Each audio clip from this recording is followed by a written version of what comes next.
బెట్టి చాకిరీ అంటారు. ఇప్పుడు ఒక్కొక్క పైలట్ ఒక్కొక్క ఫ్లైట్ కనీస పక్షాన డొమెస్టిక్గా రోజుకి 4 నుంచి 5 డెస్టినేషన్స్కి వెళ్తూ ఉంటాయి. అంటే ఆ పైలట్స్తో ఏ రకంగా వెట్టి చాకరీ చేస్తున్నారు చూడండి. 2300 సర్వీసెస్లో 5400 మంది పైలట్స్, అంటే 1:2 రేషియో ఉన్నది. అంటే 1:2 రేషియోలో నడిపేస్తూ ఉన్నారు.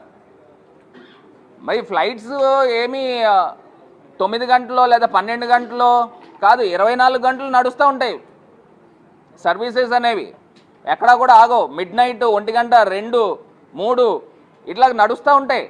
కానీ వీళ్ళకున్న పైలట్స్ స్ట్రెంగ్త్ చూస్తే నాకున్న సోర్సెస్ ప్రకారం తీసుకుంటే 5400 మంది ఉన్నారంట. 2300 సర్వీసెస్ 1:2 రేషియోలో 2 పైలట్స్తో మొత్తం నడిపేస్తున్నారు కథ.